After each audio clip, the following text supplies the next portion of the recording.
अस्सलामुअलैकुम बच्चों, आज हम इंग्लिश का पढ़ेंगे लेसन नंबर 8 जिसका नाम है चेंज ऑफ फ्लेवर। जहांगीर जो कि अकबर के सबसे बड़े बेटे थे, उनको एक 6 मुग़ल एम्परर में से एक थे जिन्होंने भारत पर राज किया था। जहांगीर को जाना जाता है उनके लगाव जो कि उनको खूबसूरती से था और इंसाफ से भी। उनके महल के बाहर एक बड़ा सा घंटा भी लगा हुआ था जो कि एक गोल्डन चेन से बना हुआ था, जिसको जो भी इंसान बजाता था, जिसको इंसाफ चाहिए था, फिर वो उस घंटे को बजाता था और उसको इंसाफ दे दिया जाता था। उनको जंगलों से भी काफ़ी लगाव था, उनको फूलों की खुशबू पसंद थी और जो फल होते हैं उनका टेस्ट भी बहुत ज़्यादा पसंद था। Often he would go out in procession, और अक्सर ऐसा होता था कि वो प्रोसेशन में मतलब एक साथ बिल्कुल जुलूस में जाया करते थे। अपने उनके साथ मंत्री होते थे, उनके मिनिस्टर्स, उनके कर्टियर्स मतलब दरबारी, और उनके कुछ अटेंडेंट्स भी हुआ करते थे। कुछ ऐसे ओकेजन होती थी जिस पर वो खुद ही अकेले निकल जाया करते थे डिस्गाइज में, मतलब भेस बदल कर, और वो जाते थे विलेज में। ये देखा करते थे कि लोगों की क्या कंडीशन है और उसके एम्पायर में मतलब उनके जो शासक था उस टाइम पर उनके लोगों की क्या क्या समस्याएं हैं। फिर जब वो जाते थे, घूमते थे, और वो हमेशा वहाँ से कुछ नए नए आइडियाज़ लाते थे ताकि वो अपने एम्पायर में कुछ ना कुछ बदलाव कर सके।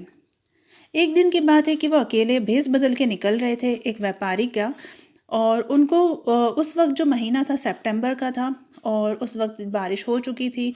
अर्थ पूरी साफ़ नज़र आ रही थी, जो ट्रीज़ और लीव्स थे वो भी काफ़ी क्लीन नज़र आ रहे थे।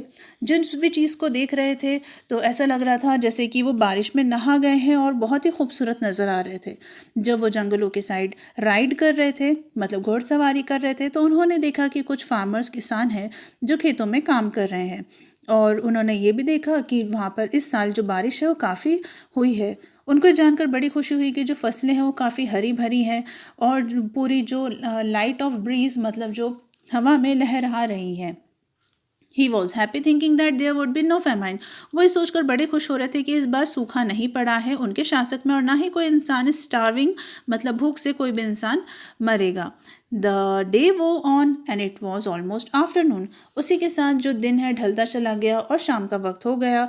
सूरज बिल्कुल उनके the sun was over the hand and he was feeling tired and thirsty. फिर उसके बाद जो दिन है वो एकदम चढ़ता चला गया और आफ्टरनून का वक्त था, मतलब दिन का वक्त था, और उसके बाद उनको काफ़ी बहुत थकान सी होने लगी और उसी के साथ उनको थर्स्टी दैट मीन्स प्यास भी लगने लगी।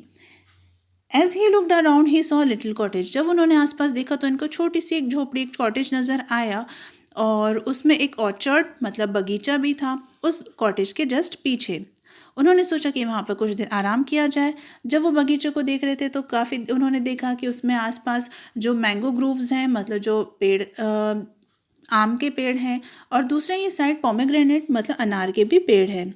वो आम के पेड़ के नीचे जाकर बैठ गए और कुछ देर आराम करने लगे। उन्होंने जो ठंडी जो ब्रीज चल रही थी उससे वो बिल्कुल रिफ़्रेश हो गए।